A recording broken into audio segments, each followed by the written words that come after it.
Assalamualaikum Sobat Football United, ringan amatiran ala gue. Jadi Manchester United ini kan mereka akan bergerak pasti di musim panas untuk mendatangkan pemain baru. Dimana dengan budget yang mungkin tidak terlalu besar ya, terkait juga ada situasi mereka membutuhkan income, lalu mereka juga harus memperhatikan financial fair play. Jadi ada banyak keterbatasan sehingga di sisi lain Manchester United juga harus memperbaiki di banyak posisi.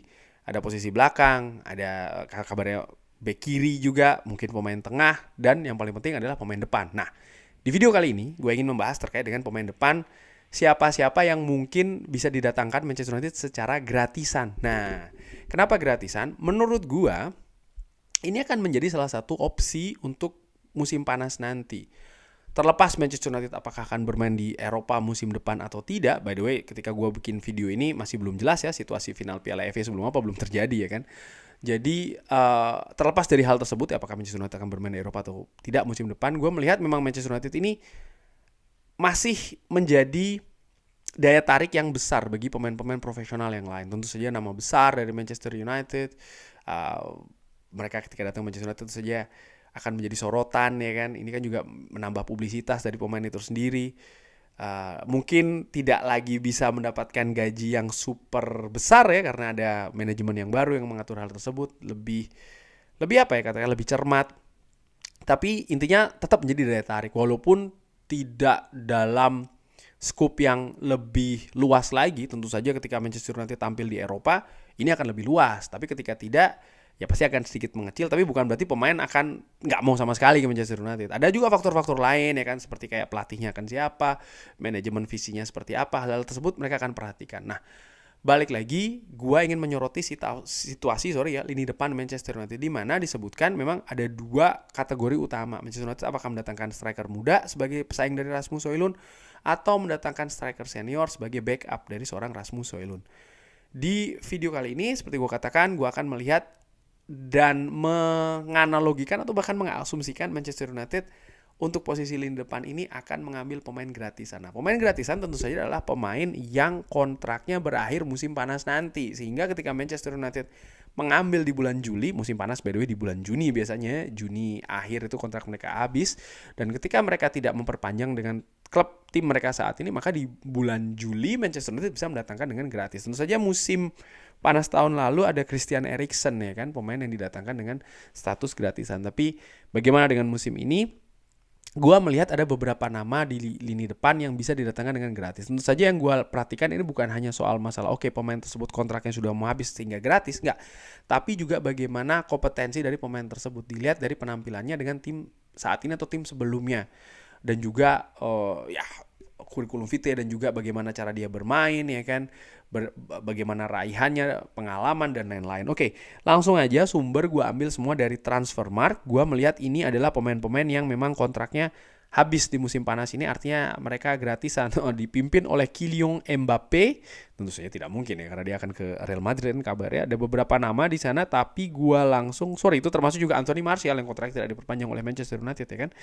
Tapi gue langsung melihat ke itu tuh ada nama Chris Wood. Chris Wood ini langsung aja ya, yang membuat gue jadi ada 3 nama by the way, ada 3 nama, satu adalah Chris Wood. Oke. Chris Wood sendiri yang membuat gue khawatir sebenarnya adalah catatan cederanya. Di mana musim ini dia 8 kali tidak bermain untuk Nottingham Forest ya, artinya karena cedera. Musim sebelumnya 11 kali di 11 pertandingan.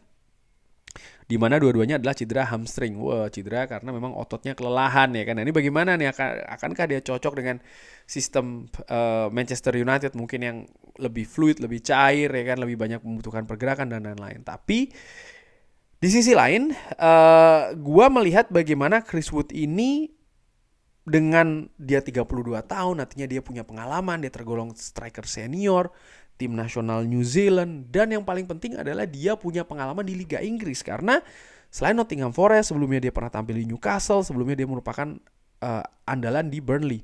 Dan Chris Wood ini juga memberikan karakter yang berbeda ketika dibandingkan dengan misalnya Rasmus Højlund. Chris Wood dia lebih tradisional ya, katakanlah dia striker yang tinggi, besar, dia kuat bola-bola udara, dia juga memiliki finishing yang bagus, tapi di sisi lain dia juga bisa memainkan sebagai fungsi lain ya, striker pantul misalnya. Sehingga ya dia bisa memberi pembeda gaya main Manchester United dengan striker ketika misalnya dibandingkan dengan Rasmus Højlund. Dimana Rasmus Højlund mungkin ya dari sisi postur saja kan berbeda dengan seorang Chris Wood. Dan di sisi lain Chris Wood juga itu tadi seperti gue katakan, dia punya pengalaman yang mungkin bisa ditularkan juga ke Rasmus Højlund. Dan di sisi lain dengan usia yang tadi berapa tuh 32 tahun ya kan, dan dengan kapasitas dari Chris Wood sendiri, gue melihat dia tidak akan menghalangi perkembangan dari seorang Rasmus Højlund, tapi dia justru berusaha akan ya menjadi backup yang bagus, sekaligus juga mungkin bisa menjadi seorang mentor ya kan. Nah itu tadi tuh Chris Wood. Ada satu pemain sebenarnya yang gue sempat lihat, yaitu adalah Joselu. Pemain ini yang sekarang bermain di Real Madrid, 34 tahun, dia juga striker yang punya pengalaman ya kan. Gue melihat dia punya kompetensi bagus, kualitas juga iya. Karakteristiknya dia bagus di duel, heading bagus, finishing bagus. Dia bagus juga untuk counter attack. Tapi kalau yang gue lihat kok tidak salah ya, dia ini kan ternyata kontraknya sampai dengan tahun 2025, walaupun peminjamannya dia akan selesai musim panas ini bersama Real Madrid. Ya, ada juga kabar yang merumorkan kalau Real Madrid juga akan mengambil Joselu ini. Jadi intinya dia tidak tersedia secara gratisan lah ya di musim panas ini. Sayang sekali sebenarnya, gue melihat memang Joselu ini punya potensi sebenarnya. Oke, Joselu coret, tadi Chris Wood ya. Nama lainnya gue melihat ada seorang Che Adams. Nah ini 27 tahun yang sejauh ini sukses ya membawa Soton ini. Mungkin gue nggak tahu ketika gue bikin video ini mereka masih akan bermain di playoff untuk ke Premier League, tapi Che Adams 27 tahun, gue melihat dia punya pengalaman bermain di Liga Inggris ya kan, beberapa musim bersama dengan Southampton. Dan ya ketika di Premier League menurut gue dia juga merupakan striker yang berbahaya. Musim ini di Championship dia juga mencetak gol yang cukup banyak ya, 16 gol. Dia sudah tertempa dengan bagus lah di kompetisi Liga Inggris, terutama dengan Southampton. Dan dia menurut gua ya bisa didatangkan dengan gratisan, itu juga salah satu poinnya. Di sisi lain gaya main dari Che Adams yang gua pikir dia cocok untuk tim yang ingin melakukan counter attack, katakan dia memiliki kecepatan ya kan, tim yang membutuhkan pergerakan yang juga banyak. Nah dia juga memiliki hal tersebut. Bahkan gue melihat ya ada beberapa tipikal dia ini mungkin hampir sama seperti dengan Rasmus Højlund, tentu saja dengan kualitas yang berbeda. Artinya apa? Ya, ketika dia datangkan dengan gratisan, dia bisa menjadi semacam kayak pesaing bagi seorang Rasmus Højlund ya. Sekaligus juga menjadi ya, rotasi ataupun menjadi rotasi di squad, sekaligus juga menjadi pelapis. Itu yang gue maksud.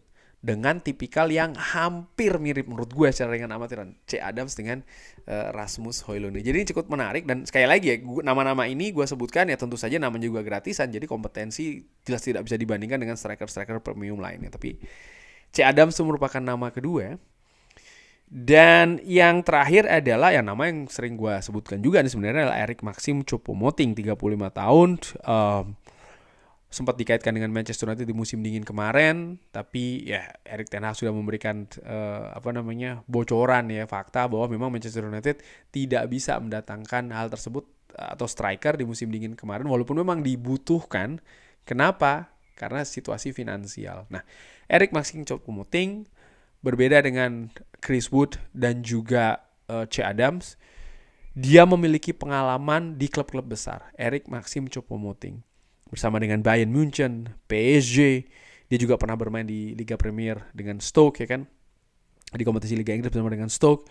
Dan ini yang membedakan menurut gue, tampil di tim besar ya, Bayern Munchen, PSG, dengan peran yang memang dibutuhkan di Manchester United sebagai striker, itu adalah striker pelapis. Jadi dia ini memang sudah terbiasa dengan posisi seperti itu, Eric Maxim Choupo-Moting. Dia memiliki kompetensi, dia memiliki kualitas juga ya, bukan premium sekali lagi, tapi dia memiliki kualitas, dia bisa mencetak gol, dia juga memiliki pengalaman seperti gue katakan tadi, sehingga ini mungkin memiliki atribut yang juga dibutuhkan oleh seorang Rasmus Højlund. Artinya bisa menjadi mentor, tapi memiliki pengalaman internasional juga yang besar ya, bermain di klub-klub besar juga, dia tahu atmosfer seperti apa di klub besar tersebut. memiliki background yang oke lah menurut gue, Eric Maxim Choupo-Moting. Dan gue juga melihat ketika dia datang di Manchester United, katakanlah demikian ya, dia tidak akan menghalangi perkembangan dari seorang Rasmus Højlund, tapi justru bisa ada peluang, justru bisa kayak menjadi mentor ya kan, bisa mengajarin, bisa menjadi pelapis yang bagus, mungkin sedikit juga sebagai pesaing, memberikan juga gaya permainan yang berbeda di lini depan ketika Eric Maxim Choupo-Moting ini ditampilkan. Ya, dia juga memiliki postur yang besar ya kan, lebih kuat mungkin dengan bola-bola udara, mungkin sama kayak Chris Wood, cuman Chris Wood mungkin lebih tradisional dengan pengalaman mungkin yang lebih lokal Inggris, sementara Eric Maxim Choupo-Moting ini lebih ke internasional ya kan. Jadi ada hal yang berbeda di sana. Dan ya dari ketiga nama itu mereka punya karakter berbeda-beda, tapi itu tadi seperti gue katakan di awal ya, mereka datang dengan gratisan, dengan sama-sama memiliki kompetensi yang unik ya masing-masing pemain itu. Dan gue yakin ketika mereka datang juga tidak akan overshadow, artinya dia akan kayak ingin